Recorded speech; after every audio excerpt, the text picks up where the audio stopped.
महाराष्ट्रामध्ये आपल्या सगळ्यांचं स्वागत। सविस्तर बातम्या बघूयात।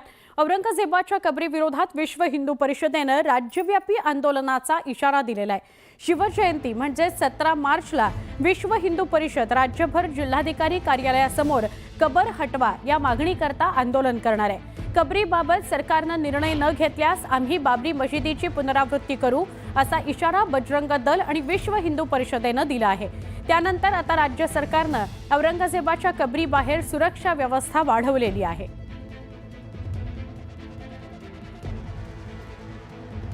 माननीय जिल्हाधिकारी साहेबांना ते निवेदन देणार आहोत। निवेदनात ती मागणी असणार आहे की ही औरंग्याची कबर जी महाराष्ट्रातच नव्हे तर भारतात कुठेही ठेवू नये यासाठी ही मागणी असणार आहे। आणि तेही तीव्रतेनंतर सरकारने जर काही अपेक्षित कार्य केलं नाही तर विश्व हिंदू परिषद बजरंग दलाच्या मार्फत जसं 1990 आणि 92 साली अयोध्या येथे कार सेवा झाली आणि तो कलंकित बाबरी ढाचा पाडण्यात आला, तसंच प्रकारे छत्रपती संभाजीनगर येथे असलेल्या औरंग्याची ती कबर आम्ही पुढील काळात सरकारला सांगून त्या ठरवून त्या दिवशी त्या कबरीवर कार सेवा करू आणि ती कबर आम्ही उद्ध्वस्त करू। चुकीच्या कारणामुळे ओळखला जातो ते इतिहासाला पुसताना कुठली अडचण नसावी।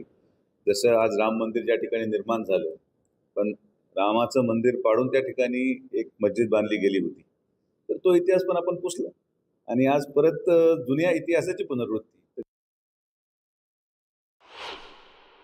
तर औरंगजेब सारखी एक बलाढ्य शक्ती होती, ज्याच्याकडे पैसा होता, मनुष्यबळ होतं, हत्ती होते, बंदुक्या होत्या।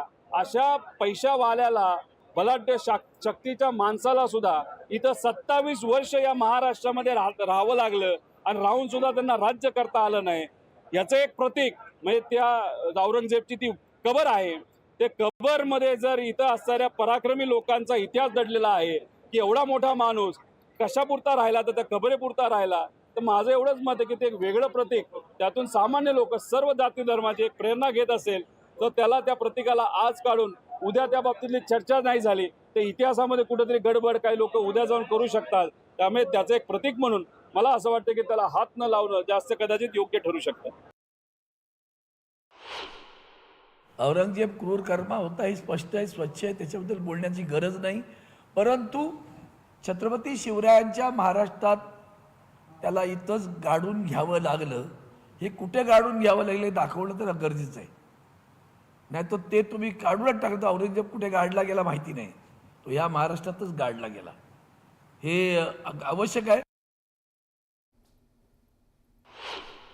हे बघा, बजरंग दलाचा हा त्यांचा स्वतःचा निर्णय आणि त्याच्यावर निश्चितपणाने आमचं सरकार विचार करेल। शेवटी या गोष्टीचा विचार करण्याची जबाबदारी मुख्यमंत्री आणि उपमुख्यमंत्री दोघंजण घेतील, पण जे निर्णय ते घेतील त्याच्या मागे आम्ही उभे राहू।